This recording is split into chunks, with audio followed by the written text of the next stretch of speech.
Joining the military is a pretty good deal. Here are all the ways in which it is a good deal.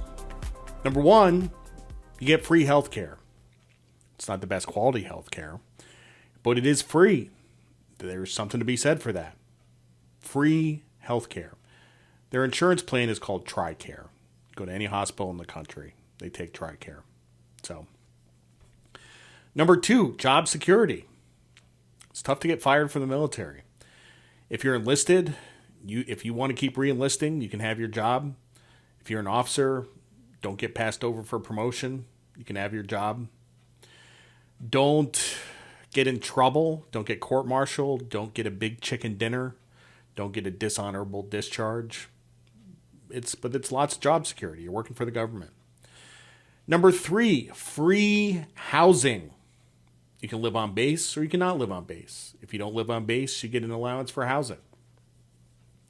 Here's why that's important. That allowance for housing is based on market rates for the geographic area. So if you live in Oklahoma, you get a little bit of money. And if you live in San Francisco, you get a lot of money. But here's the key part. That housing allowance is not taxable. It's not taxable.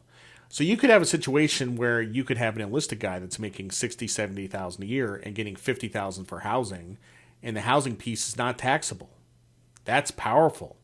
That's incredibly powerful. A lot of people, people talk about military pay, about how the military is sort of underpaid relative to what they contribute and stuff like that, which is, you can make arguments about that. But a lot of people don't look at the housing piece and the housing allowance and the fact that it's not taxable. That's really, really powerful. So you also get an allowance for food. It's called BAS, Basic Allowance for Subsistence. It's not much. There's other ways to make money as well. One way I got paid more was through hazard pay. And I was getting hazard pay by working on a flight deck on a ship, which I guess was dangerous. I don't think anybody's gotten seriously hurt working on a flight deck on a Coast Guard cutter in a long time, but you're standing there and there's a helicopter and the blades are coming right over your head. So it's a little bit scary. So you get hazard pay for that. So all in all, it's a pretty good deal. And here's the key part. You get to retire at 20 years and keep a large percentage of your take-home pay.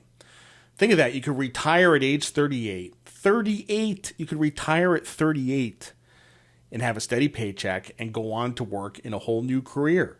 That also is powerful. Seriously, that's insane. And if you if you become an officer, you go to the academy or go to OCS, you retire at 42. 42 is young. It's incredibly young, So I was in the military, and I decided all this stuff, I gave it all up. I said, I quit. I'm going to go to work on Wall Street. And I took a big risk. And the value of all those benefits is absolutely massive. And I gave it up. And I forgot to mention, I got a free education. After I served my 5 years, I got a free education out of it. So in behavioral finance research, they play this game. So let me tell you the game. Okay.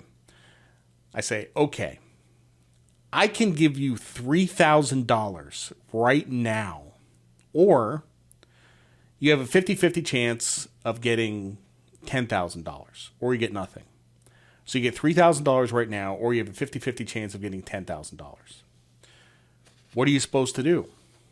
Well, the expected value of the bet is $5,000. So just math says you should go for the 50-50 bet. Try to win $10,000. But you could end up with zero. And if you just decided not to play the game and take $3,000, then you have $3,000. So most people are going to take the $3,000. The $3,000 is what's called the certainty equivalent. This is all called decision theory. Okay. So for me, a career in the military was the certainty equivalent. I decided to take the risky bet, and it paid off. There was another one of these things going around on Twitter, and it said, you can have $1 million right now, or you can have a 50-50 chance of winning $50 million or zero. I would say that 99% of people would just take the million. Absolutely. And you know what the crazy thing is? that is what I would do. At this particular moment in time, I would take the $1 million. Why? Because I'm building a house and I need the cash. And yeah, that's why. You know what I mean? If you asked me this like last year before I started building the house, I'd probably say, well, you know, $1 million really doesn't do anything for me. I'll go for the 50 million. So I would say 99% of people would take the $1 million. So too bad you can't play these games in real life. But I did. Okay. Let me go down this road a little bit further.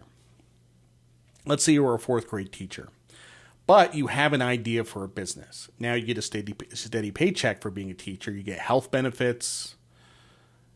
You might make more money starting a business, but you also might make zero. The business might fail, and you could lose your savings. Okay.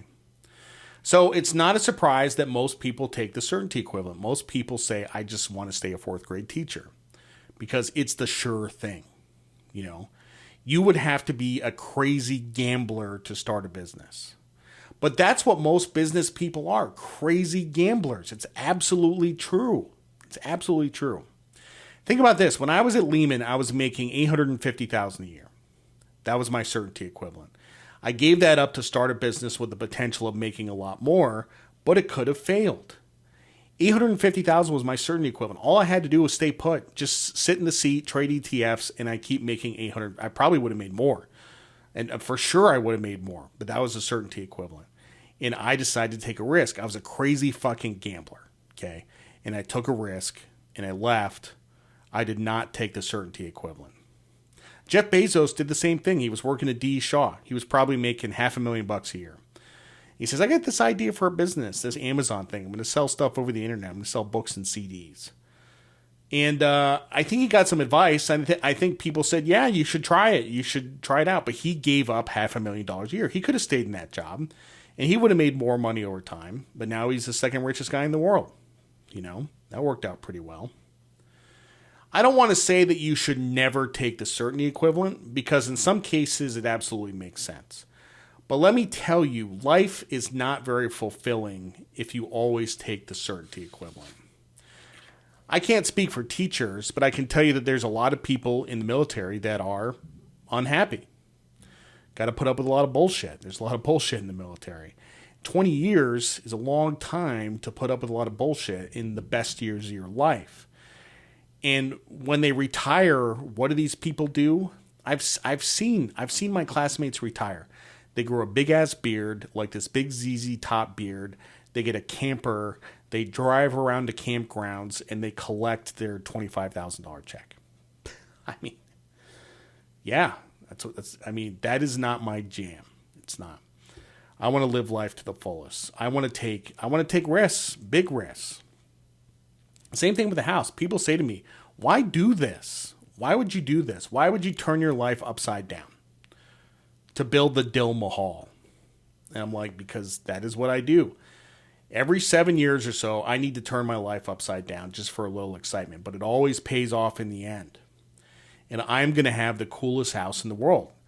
If your life is boring, why not shake it up a bit? Why not take a risk? Some people don't like taking risks. The government is full of people who don't like taking risks. Academia is full of people who don't like taking risks. Not to generalize about the sexes, but a lot of women don't like taking risks. Men are risk takers. They're better risk. I don't want to say better risk takers, but they're more risk takers. They're not necessarily better risk takers. It's absolutely true. So, but the key is to take the right risks at the right time. You know, like my land, the land that I bought, okay, that paid off huge. I will bet it all on myself. And every time I've done that, which has been 3 or 4 times in my life, I have won. So don't take stupid risks at the wrong time. And by the way, you shouldn't take big risks in the stock market because you don't know what you're doing. You don't know anything. Leave that to the experts. The experts also suck at it, okay? And I am not one of the experts. I suck at the stock market. I mean, I'm probably better than 90% of people, but being not better than 90% of people is not good enough. It's not. So Take risks where you know you have an edge. And in betting on yourself, you always do. Thanks for listening to the Be Smart podcast. I'm Jared Dillian. See you next time.